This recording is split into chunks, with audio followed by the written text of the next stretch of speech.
ഈ പറയുന്ന മുഴുവൻ കള്ളമാണ്. മൈന ഇവന്റെ സ്വന്തം പെങ്ങളൊന്നുമല്ല. രക്തബന്ധങ്ങളെക്കാൾ വലിയ ബന്ധങ്ങളുണ്ട്. കൂടെ പിറന്നില്ലെങ്കിലും അവൾ എനിക്ക് എന്റെ സ്വന്തം പെങ്ങളായിരുന്നു. സാർ, ഇപ്പൊ എനിക്ക് തോന്നുന്നത് ഇവൻ തന്നെ മൈനയെ... ഷട്ട് നിന്റെ സംശയങ്ങൾ തീർക്കാനുള്ള സ്ഥലമാണോടാ ഇത്? ഞാൻ ചോദിക്കുന്നതിന് മാത്രം മറുപടി പറഞ്ഞാൽ മതി.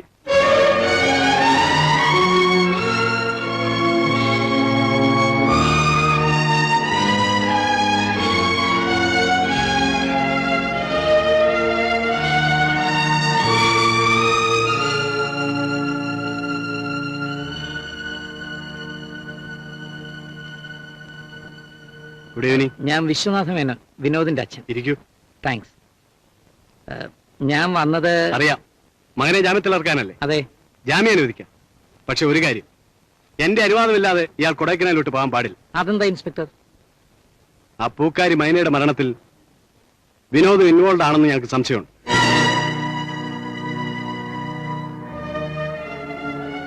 ഇൻവെസ്റ്റിഗേഷൻ കഴിയുന്നവരെ ഇയാൾ ഇവിടെ തന്നെ ഉണ്ടാവണം. എന്റെ മോൻ അങ്ങനെയൊന്നും ചെയ്യില്ല സാർ. എല്ലാ അച്ഛനമ്മമാരുടെയും വിശ്വാസം അങ്ങനെയാണ്, മക്കൾ ചെയ്യുന്നതല്ല ശരിയാണെന്ന്.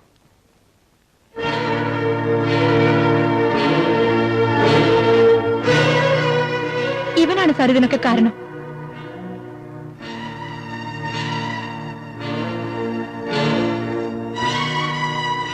ഇങ്ങനെയൊക്കെ ഞങ്ങളുടെ കുടുംബം തകർക്കാൻ നിന്നോട് ഞങ്ങൾ എന്ത് തെറ്റ് ചെയ്തു? എന്റെ മോനെ കള്ളക്കേസിൽ കുടുക്കിയാൽ ഒരമ്മയുടെ ശാപം നിനക്ക് എന്നും ഉണ്ടാവും.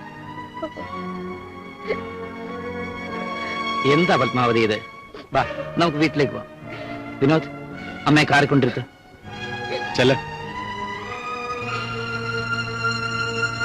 മിസ്റ്റർ മേനോൻ, ഇതിലൊന്ന് ഒപ്പിട്ടേ.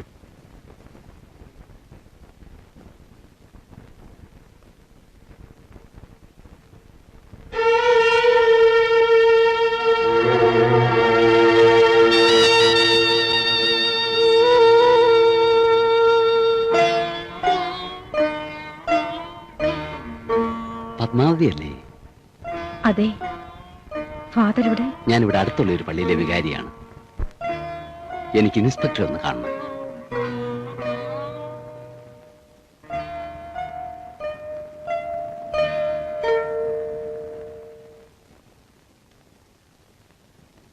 വരൂ ഫാദർ, ഇരിക്കും. ഞാൻ ഇവിടുത്തെ പള്ളിയിലെ വികാരിയാണ്. അറിയാം. എന്താ ഫാദർ വിശേഷിച്ച്? ഞാൻ രാജുവിനെ ജാമ്യത്തിൽ ഇറക്കാനാണ് വന്നത്.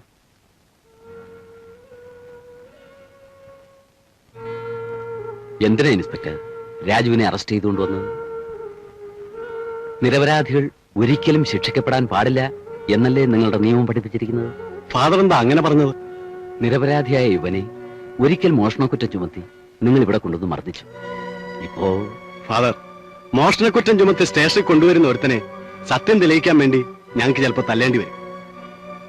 ആ കൂട്ടത്തിൽ നിരപരാധികളും കണ്ടേക്കാം. അന്നത്തെ മോഷണ കേസിൽ ഇവൻ നിരപരാധിയാണെന്ന് അറിഞ്ഞപ്പോൾ ഞാൻ എത്രമാത്രം വേദനിച്ചു എന്ന് ഫാദറിന് അറിയാമോ? പക്ഷെ ഈ പ്രാവശ്യം ഫാദറിനെ തെറ്റിദ്ധരിച്ചതാണ്. രാജുവിനൊരു കംപ്ലൈന്റ് എഴുതി വാങ്ങിക്കാൻ വേണ്ടി മാത്രമാണ് ഞാൻ ഇവനെ ഇങ്ങോട്ട് വിളിപ്പിച്ചത്, അല്ലാതെ കേസ് ചാർജ് ചെയ്യാനല്ല. Sorry inspector. It's all right. ചെല്ലു രാജു. വരട്ടെ. ശരി ഫാദർ.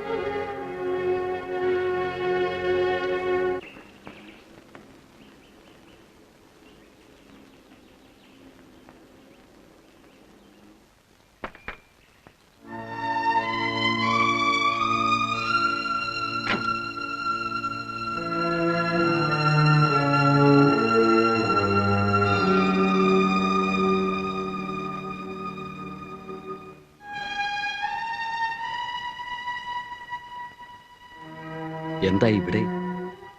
ഞാൻ ഫാദറിനെ ഒന്ന് കാണാൻ വന്നതാ. വരൂ, അകത്തിരുന്ന് സംസാരിക്കാം.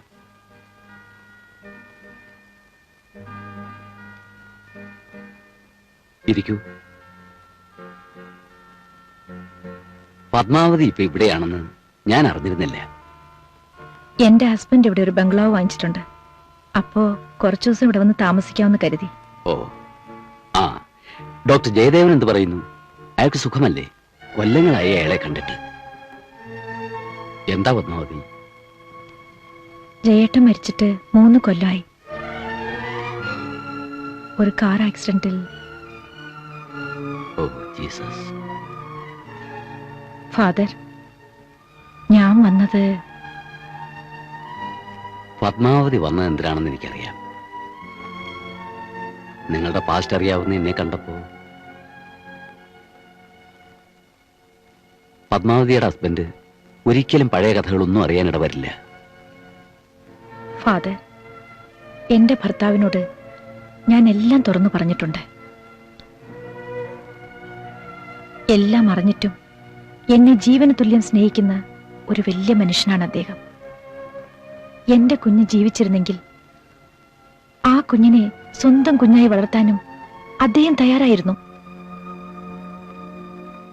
ദൈവം നിശ്ചയിച്ച ഒന്നും മനുഷ്യൻ തിരുത്താനാവില്ല. പത്മാവതി, നിന്റെ സഹോദരന് ഞാൻ കൊടുത്ത വാക്ക് പാലിക്കാൻ എനിക്ക് കഴിഞ്ഞില്ല. ഒരു വൈദികൻ അങ്ങനെ ചെയ്യാൻ പാടില്ലാത്തതാണ്.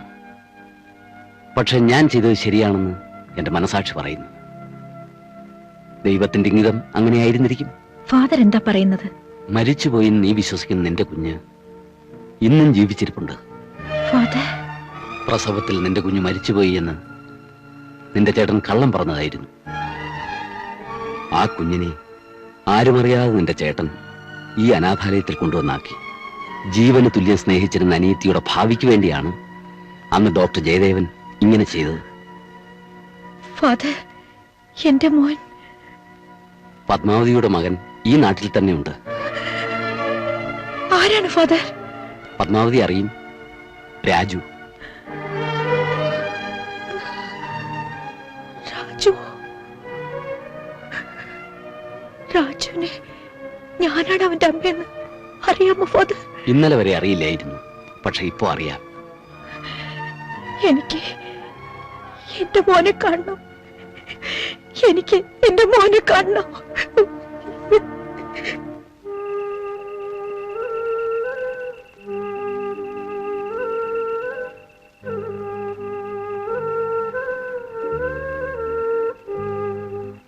എടാ മോനെ, നീ ഇരുട്ട് വീഴാൻ തുടങ്ങുമ്പോ എവിടെ പോവുക?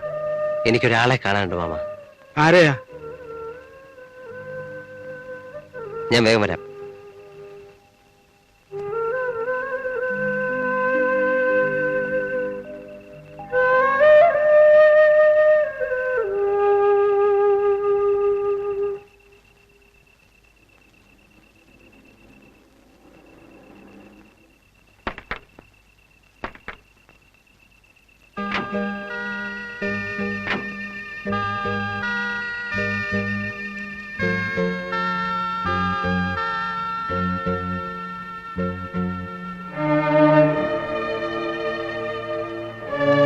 എന്താ? രാജുവിന്റെ വീടല്ലേ ഇത്? അതെ. രാജു ഉണ്ടോ ഇവിടെ? എന്തിനാ? ഇനിയും അവനെ സ്റ്റേഷനിൽ കൊണ്ടുപോയി ഇടികൊള്ളിക്കാനാണോ? നിങ്ങളുടെ മോനായ എന്റെ മോളെ കൊന്നത്. എന്നിട്ട് ആ കുറ്റം എന്റെ രാജുവിന്റെ തലയിൽ കെട്ടിവെക്കാനല്ലേ നിങ്ങളുടെ ശ്രമം? നിങ്ങളൊക്കെ വലിയ ആളുകൾ, പോലീസും പട്ടാളവും ഒക്കെ നിങ്ങളുടെ സ്വൽപ്പടിക്ക് നിൽക്കും. പക്ഷേ എന്റെ രാജുവിന് എന്തെങ്കിലും സംഭവിച്ച ഈ പൊന്നയ്യനെ നിങ്ങൾക്ക് അറിയില്ല. കുത്തി മനത്തി കളയല്ല അത്രയും അറിയാമോ?